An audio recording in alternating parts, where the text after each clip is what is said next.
예, 오늘 우리가 읽어야 될 말씀이요. 사무엘상 26장에서 31장 말씀, 그리고 사무엘하 1장 말씀, 시편 18편 말씀, 그리고 사무엘하 2장에서 7장 말씀입니다. 먼저 사무엘상 26장 21절에서 25절 말씀 보겠습니다. 이 시간 성경 다 같이 함께 피셔서요. 사무엘상 26장 21절에서 25절 말씀 저와 함께 보겠습니다. 제가 읽겠습니다. 사울이 이르되 내가 범죄하였도다. 내 아들 다윗아 돌아오라. 내가 오늘 내 생명을 귀하게 여겼은즉 내가 다시는 너를 해하려 하지 아니하리라. 내가 어리석은 일을 하였으니 대단히 잘못되었도다 하는지라. 다윗이 대답하여 이르되 왕은 창을 보소서. 한 소년을 보내어 가져가게 하소서.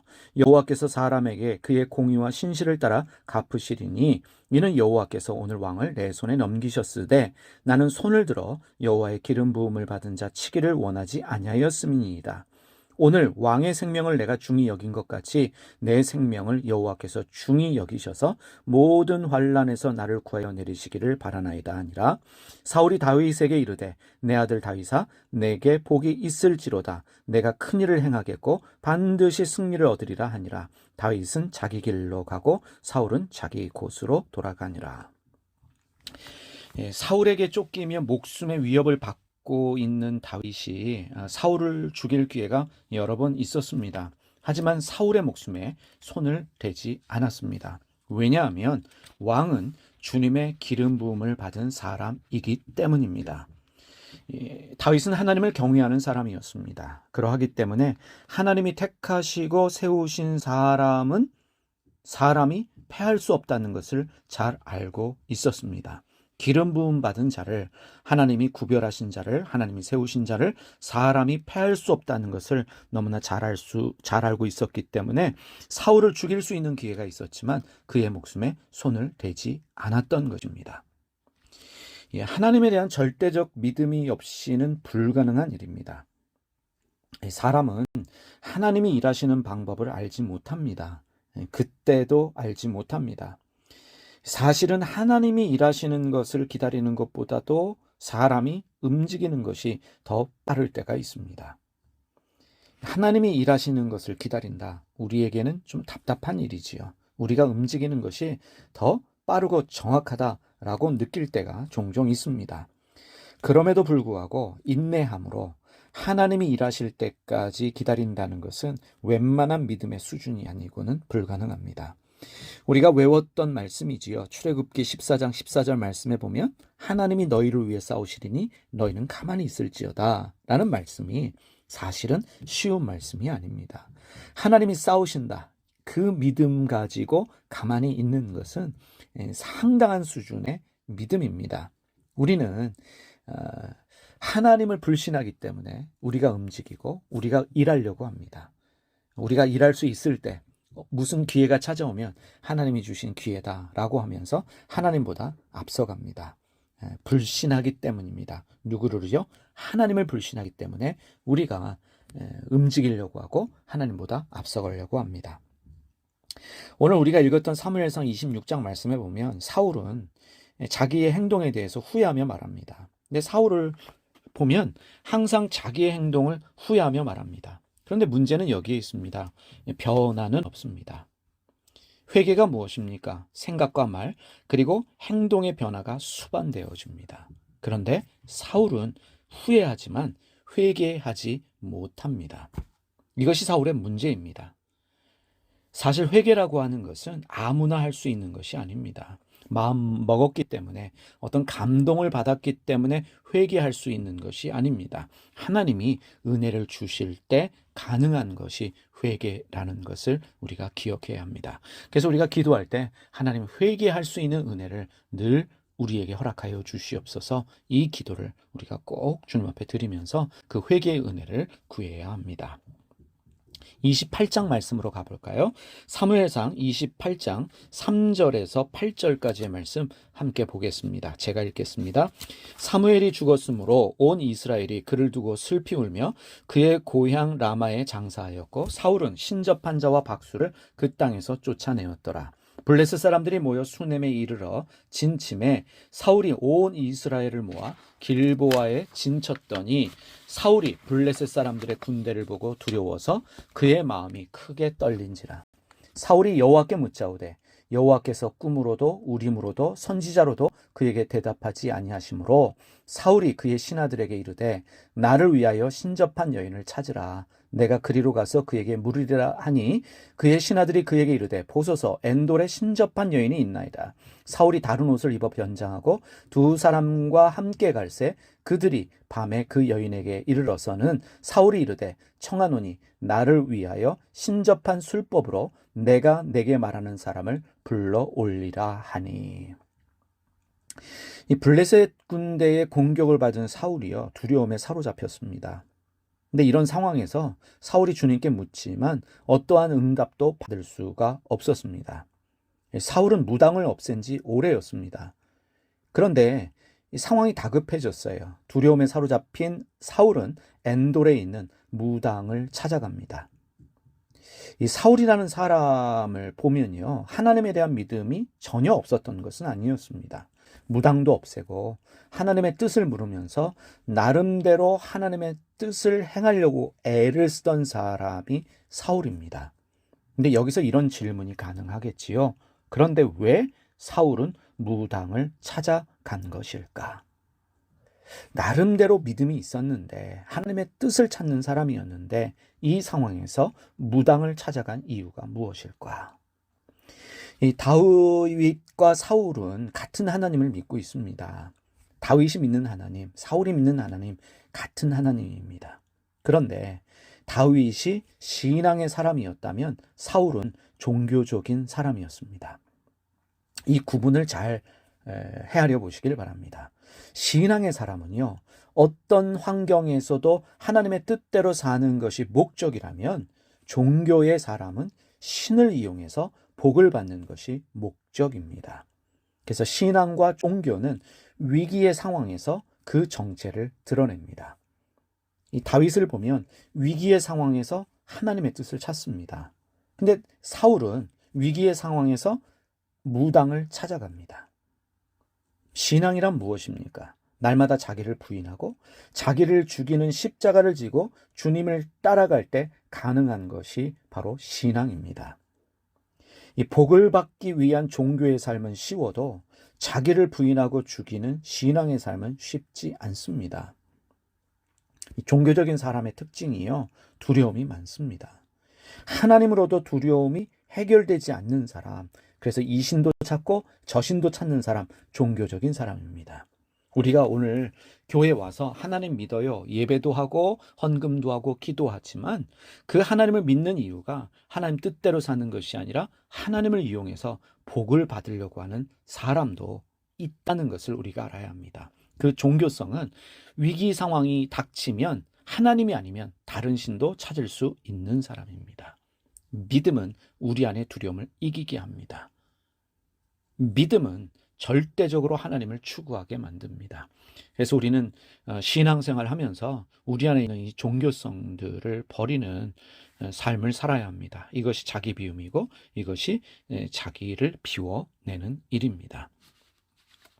31장 말씀으로 가겠습니다. 사무엘상 31장 11절에서 13절까지의 말씀 보겠습니다. 길랏 야베스 주민들이 블레셋 사람들이 사울에게 행한 일을 듣고 모든 장사들이 일어나 밤새도록 달려가서 사울의 시체와 그의 아들들의 시체를 벳산 성벽에서 내려가지고 야베스에 돌아가서 거기서 불사르고 그의 뼈를 가져다가 야베스 에셀나무 아래에 장사하고 7일 동안 금식하였더라. 이 사울이 블레셋과의 전투에서 죽임을 당합니다. 정확하게 말하면 부상을 당하고 자기 칼로 스스로 자결을 합니다. 그런데 여러분, 어떤 경우의 죽음이든 모든 죽음은 슬픈 일입니다. 그 죽음에 대해 말하는 것은 사실은 죽은 자에 대한 예의가 아닙니다. 사울은 죽음 이후에도 그 죽음이 블레셋 사람들에 의해서 모욕을 당해요. 목이 잘리고 그 시체는 벳산 성벽에 못을 박아 전시를 당합니다.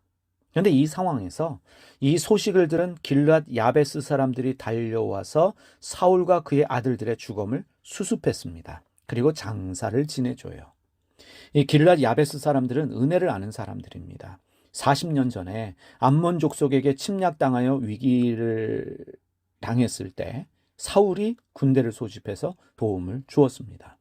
야베스 사람들이 길르앗 야베스 사람들이 그 일을 기억하고 있는 거예요. 그래서 죽임을 당한 사울의 죽음을 수습해서 그 죽음을 슬퍼하면서 7일간 금식합니다. 나름대로 정성껏 장례를 치러줍니다. 나중에 다윗이 이 길르앗 야베스 사람들이 행한 일을 듣고는 이들을 축복합니다. 그 말씀이 사무엘하 2장에 기록되어 있습니다. 사무엘하 2장 5절에서 7절 말씀 제가 읽겠습니다. 다윗이 길르앗 야베스 사람들에게 전령을 보내 그들에게 이르되 너희가 너희 주 사울에게 이처럼 은혜를 베풀어 그를 장사하였으니 여호와께 복을 받을지어다. 너희가 이 일을 하였으니 이제 여호와께서 은혜와 진리로 너희에게 베푸시기를 원하고 나도 이 선한 일을 너희에게 갚으리니 이제 너희는 손을 강하게 하고 담대히 할지어다. 너희 주 사울이 죽었고 또 유다 족속이 내게 기름을 부어 그들의 왕으로 삼았음이니라 하니라. 누군가의 죽음 앞에서 그의 삶을 비판하기보다는 그의 죽음에 대해 슬퍼하고 그 슬픔 가운데 함께 울어주고 도움을 주는 것이 진정한 신앙인의 삶이라고 여겨집니다. 우리가 이렇게 말할 수 있죠. 사울이 비참하게 죽었지 않습니까? 그가 하나님을 잘못 섬겼기 때문에, 하나님 뜻에 순종하지 않았기 때문에, 다윗을 죽이려고 했기 때문에 비참하게 죽었다 라고 말하면서 저렇게 살면 안 된다라고 말한다든지 그의 죽음에 대해서 비판하고 판단하는 말을 하는 것은 죽은 자에 대한 도리도 아닐 뿐만 아니라 그러한 삶이, 그렇게 말하는 삶이 진정한 신앙인의 삶일까 우리가 생각해 보아야 합니다. 신앙인에게는 사람 사는 냄새가 나야 됩니다. 그것이 토부의 삶입니다. 누군가의 죽음 앞에서 슬퍼할 수 있는 사람, 눈물 흘려줄 수 있는 사람, 어려움에 처해 있다면 그 어려움 가운데 도움의 손길을 내밀 수 있는 이 길르앗 야베스 사람들과 같은 이러한 행동을 하는 것이 진정한 신앙인의 모습이요 자세라고 여겨집니다. 우리가 그러한 도전을 받으면서 사무엘하 1장 말씀으로 가겠습니다. 사무엘하 1장 24절에서 27절까지의 말씀 보겠습니다. 이스라엘 딸들아 사울을 슬퍼하며 울지어다. 그가 붉은 옷으로 너희에게 화려하게 입혔고 금노리개를 너희 옷에 채웠도다. 오라 두 용사가 전쟁 중에 엎드려졌도다. 요나단이 내 산 위에서 죽임을 당하였도다. 내 형 요나단이여 내가 그대를 애통함은 그대는 내게 심히 아름다움이라. 그대가 나를 사랑함이 기이하여 여인의 사랑보다 더하였도다. 오라 두 용서가 엎드려졌으며 싸우는 무기가 망하였도다 하였더라. 이 다윗은 사울과 그의 아들 요나단의 죽음 소식을 듣고는 애도합니다. 그들을 애도하는 노래를 만들어서 유다 사람들로 하여금 그 노래를 부르게 해요. 하나님의 사람 다윗에게는 사울에 대한 어떠한 미움과 원망이 없습니다. 여러분, 죽음이 무엇입니까? 죽음은 세상에서의 육체로서의 삶의 끝입니다. 미워할 대상, 원망의 대상이 사라지는 거예요. 누군가가 죽었습니다. 그를 향한 미움도 원망도 끝입니다. 더 이상 미워할 일도 없고 원망할 일도 없습니다.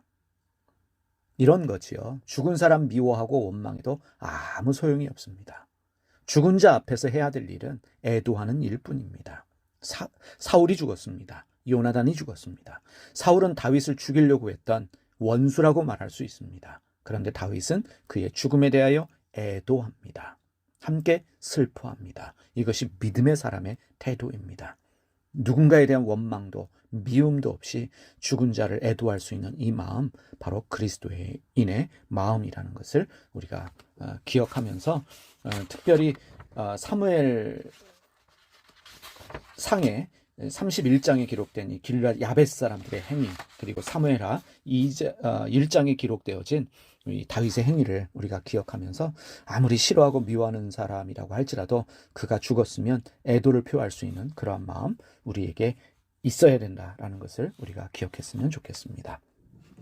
시편 18편 말씀으로 가겠습니다. 시편 18편 30절 말씀입니다.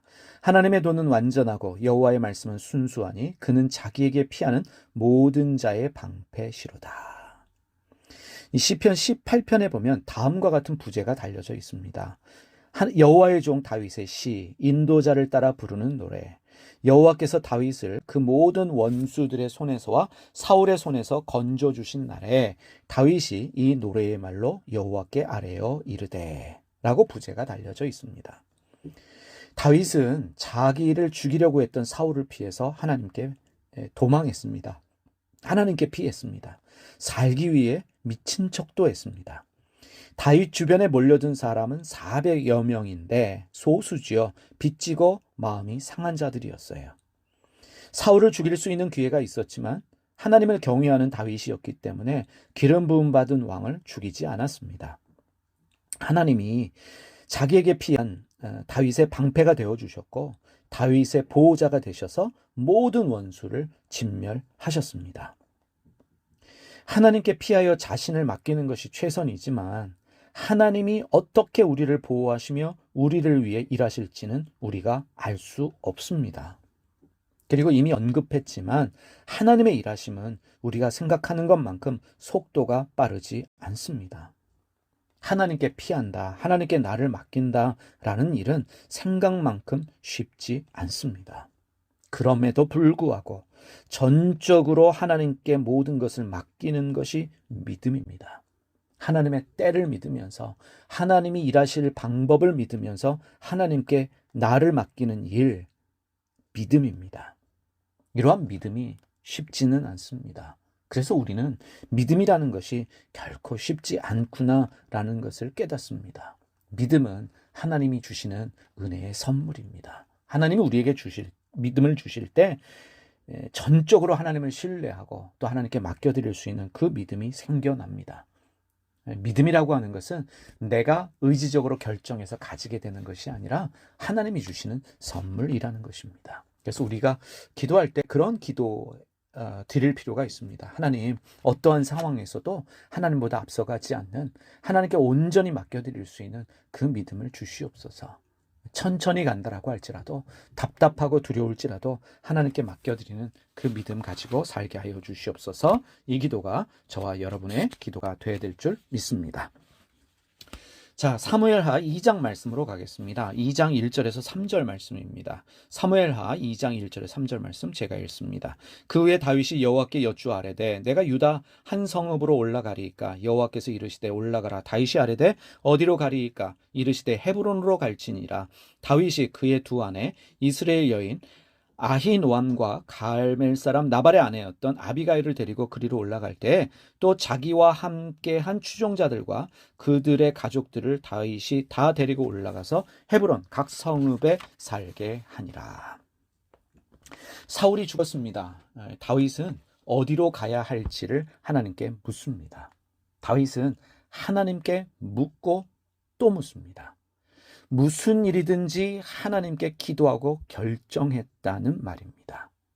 하나님의 사람으로 믿음의 삶을 산다는 것은 하나님 앞에 기도하고 결정하는 것입니다. 묻고 또 묻는 것입니다. 이것이 신앙인의 기도입니다.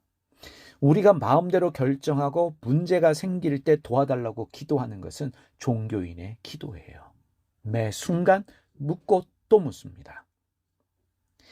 다윗은 남쪽 유다 지파의 왕으로서 다스리고 사울의 아들 이스보셋이 사울의 왕권을 이어받아서 이스라엘의 북쪽을 다스립니다. 이런 시간이 7년 반 동안 계속되어져요. 다윗이 통일 이스라엘의 왕으로서 하루속히 그 자리를 차지하면 얼마나 좋습니까? 그런데 사람의 바람과 달리 하나님은 급하게 일하시지 않습니다. 여기까지 온 것도 참으로 하나님의 은혜인데, 다시 말하면 하나님의 은혜지만 길고 오랜 시간이 걸렸어요. 그런데 왕이 되었는데 남쪽에 있는 유다 지파의 왕으로서 다스립니다. 반쪽짜리 왕이지요. 반쪽도 안 되는 왕입니다. 그 시간이 7년 반 동안 계속되어진 후에야 통일 이스라엘의 왕이 되어집니다. 좀 늦어요. 천천히 가지요. 그럼에도 불구하고 하나님은 급하게 일하시는 법이 없습니다. 하나님의 시간은 사람의 시간과 다르다는 것을 기억하고 이 하나님의 시간에 우리를 맡겨드릴 수 있는 것이 바로 믿음의 삶입니다. 자, 사무엘하 3장 말씀으로 가겠습니다. 3장 12절에서 16절까지의 말씀 제가 읽겠습니다. 아브넬이 자기를 대신하여 전령들을 다윗에게 보내어 이르되 이 땅이 누구의 것이니까 또 이르되 당신은 나와 더불어 언약을 맺사이다. 내 손이 당신을 도와 온 이스라엘이 당신에게 돌아오게 하리이다 하니 다윗이 이르되 좋다. 내가 너와 언약을 맺거니와 내가 내게 한 가지 일을 요구하노니 나를 보러 올 때에 자, 이 말씀 주목해서 보십시오. 우선 사울의 딸 미갈을 데리고 오라. 그리하지 아니하면 내 얼굴을 보지 못하리라 하고 다윗이 사울의 아들 이스보셋에게 전령을 보내 이르되 내 처 미갈을 내게로 돌리라. 그는 내가 전에 블레셋 사람의 포피 100개로 나와 정혼한 자니라 하니 이스보셋이 사람을 보내 그의 남편 라이스의 아들 발디엘에게서 그를 빼앗아 오매 그의 남편이 그와 함께 오되 울며 바울임까지 따라왔더니 아브넬이 그에게 돌아가라 하매 돌아가니라. 자, 이 말씀 좀 주목해서 보시길 바랍니다. 다윗이요 사울의 군대 장관 아브넬과 사울의 뒤를 이어 왕이 된 이스보셋에게 요구했던 것이 있습니다. 자기와 결혼했던 사울의 딸 미갈을 되돌려달라라고 요구를 합니다. 근데 다윗은 지금 이미 여러 여자와 결혼을 했습니다. 그리고 미갈도 이미 다른 남자와 결혼해서 살고 있어요. 그럼에도 불구하고 다윗은 미갈을 되돌려 달라고 요구를 합니다. 그만큼 사랑했던 여자이기 때문일까? 아니에요. 제일 먼저 결혼한 본처이기 때문에 되돌려달라고 요구했을까? 그것도 아닙니다. 아마도 왕족이 아니었던 다윗은 왕족으로서의 정통성이 필요했기 때문이었을 것이다 라고 생각되어집니다. 복잡한 정치적인 문제였다는 것을 알 수 있습니다. 이러한 정치적 문제의 희생양이 된 여자가 바로 미갈입니다. 어떤 사랑 때문에, 어떤 결혼의 서약 때문에 다윗에게 되돌려진 것이 아니라 정치적 문제, 복잡한 정치적 문제로 인해서 다시 다윗의 아내로 되돌아가요. 이미 결혼해서 살고 있는 남자가 있는데 다시 다윗에게 돌아갑니다. 미갈은 정말 순수하게 다윗을 사랑했던 여자입니다.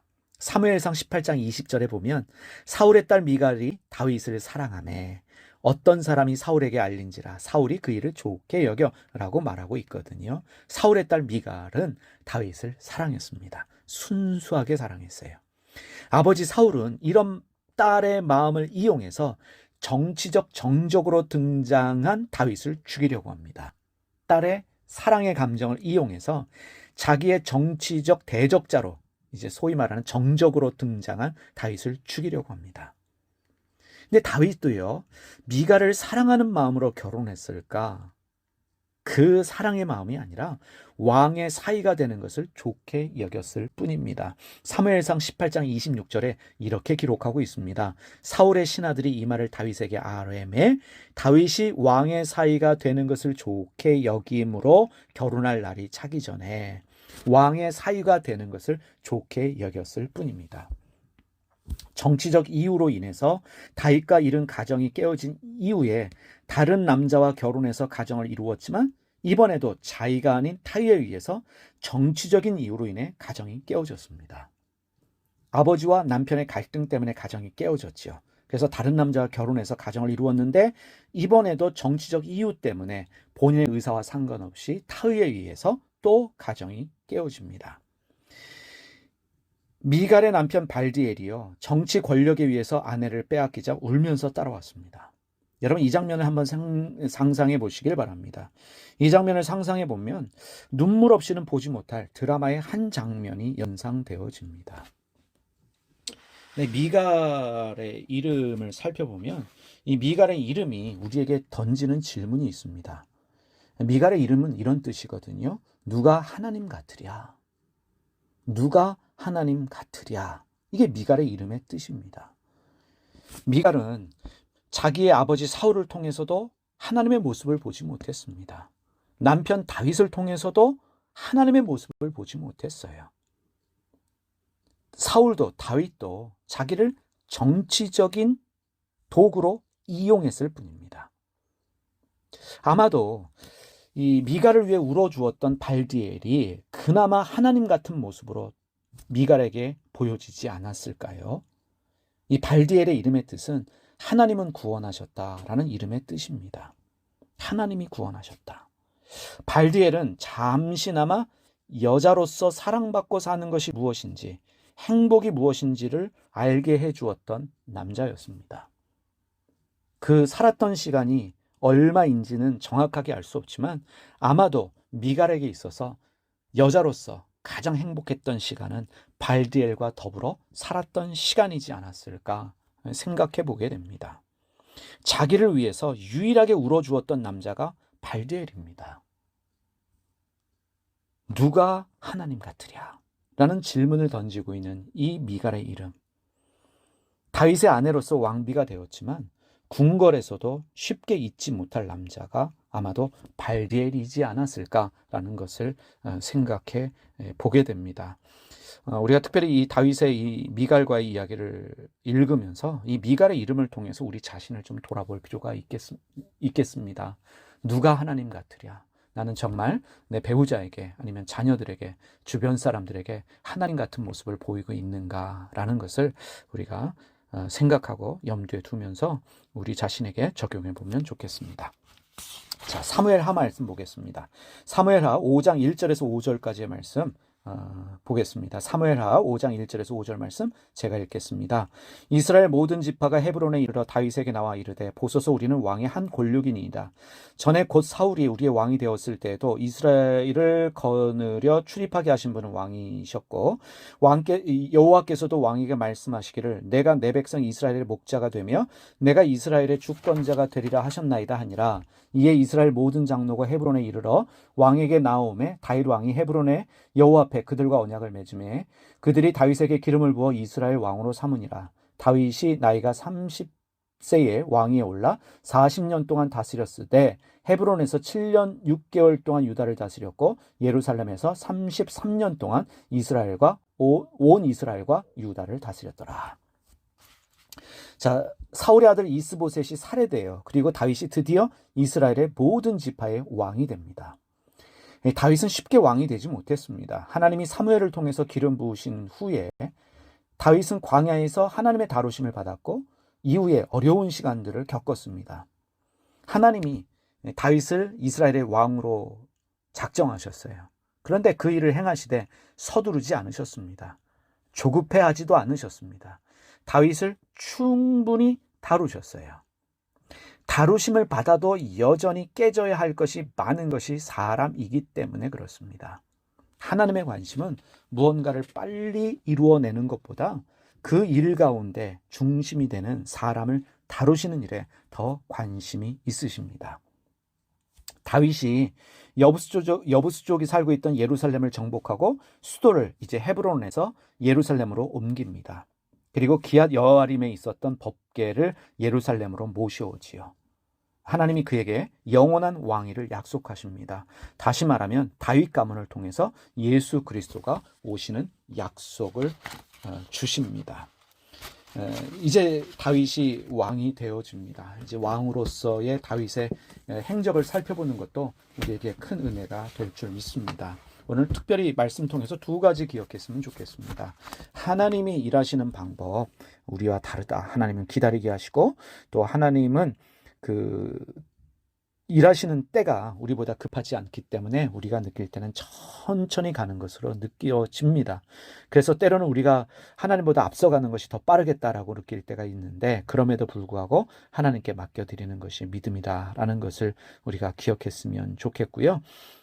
그리고 다윗과 사울의 행적을 보면서 신앙인의 사람, 종교인의 사람 기억하셨으면 좋겠습니다. 신앙인의 사람에게는 그리스도의 향기가 있습니다. 신앙인은 절대적인 하나님에 대한 믿음을 가지고 위기의 상황에서도 하나님의 뜻을 찾고 하나님의 때를 기다릴 수 있는 사람이다라는 것을 기억하셨으면 좋겠어요. 그리고 미갈의 이름의 뜻을 생각하시면서 그 이름이 우리에게 던지는 질문, 누가 하나님 같으랴? 라는 이 질문을 기억하면서 오늘 하루도 믿음으로 승리하시는 여러분 모두가 되시기를 주님의 이름으로 축원드립니다.